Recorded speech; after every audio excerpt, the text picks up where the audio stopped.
Custom rate cards feel like a great way to win deals. A big client asks you for special pricing, you say yes, you close the deal, and everybody is happy.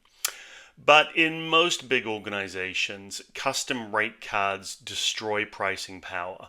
They increase operational complexity and they make it harder to grow over time. And the problem is you don't see the damage immediately. Today, I'm going to talk through why custom rate cards are so dangerous and what to do instead.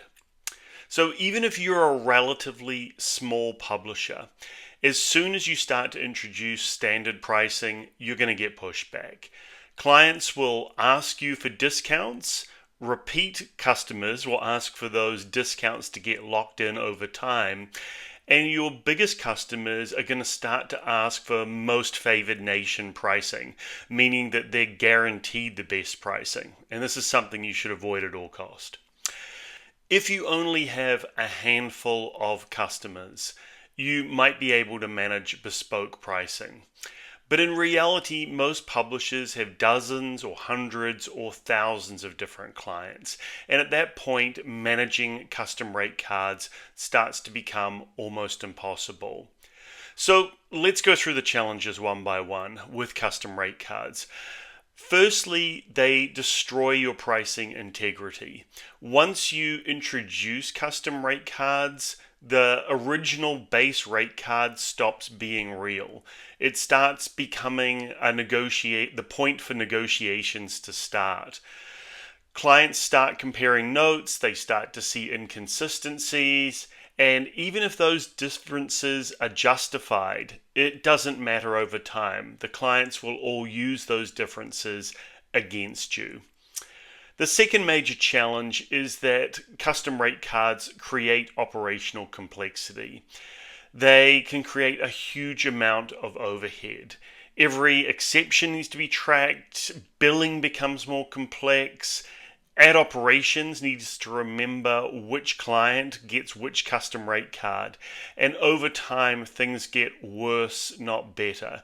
What starts out as a few exceptions becomes a system that's very hard to manage. Number 3, they start to lock you out of having product flexibility, and this is one of the most important and sometimes most overlooked issues. If you have one rate card, you can launch a new product, update the pricing, or remove something, and it's all relatively straightforward. But with custom rate cards, now you have to think about every change that impacts every custom agreement. And suddenly, your roadmap can be constrained by past deals.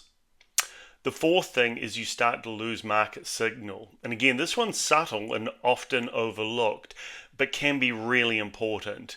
When you have a clean rate card, you can see how the market responds to any changes that you make. If you increase prices by 10%, it doesn't mean that your customers are going to all change their pricing realization by 10%. You're going to lose some of that demand, but at least you have a clean signal. But when you start to use custom rate cards, that signal becomes much messier, becomes distorted.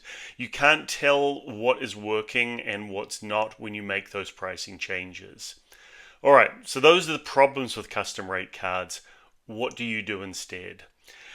The first thing is to try to anchor everything to a single rate card. If you can, ideally you use structured discounts. Maybe it's 5% off the base rate card or 10%. Or maybe you create tiers within that rate card for different customer groups. But all of them always anchor back to your standard base rate card. And in that way, you preserve pricing integrity. The second thing is you try not to discount. Instead, you add value. The goal is not to lower the price. The goal is to increase the value of the deal, both for you and for the client. So instead of finding ways to discount the rate card, instead try to find ways to increase value for the client. For example, you might want to add in bonus impressions that are tied to every spend level. You might want to look at giving early access to newly launched products, Or maybe you give higher service levels for your managed clients to higher spending customers. All of these approaches are preferable to lowering the price, because once you lower the price, it's really hard to get it back. But value, you can keep building value considerably over time. The third thing that you may end up doing is creating tiers instead of custom deals.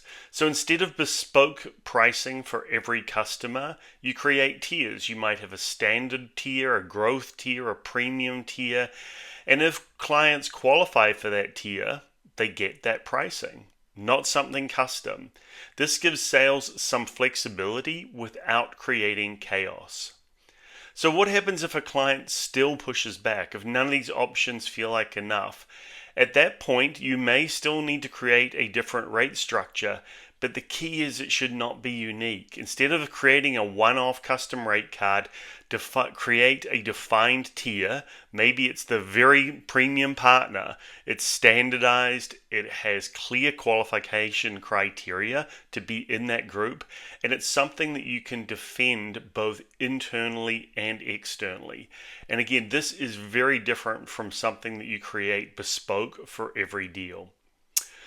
So custom rate cards often feel like a win in the short term, but over time they erode pricing discipline, they create operational drag, and they limit your ability to evolve. So if you find yourself using custom rate cards, it's not usually a sales problem.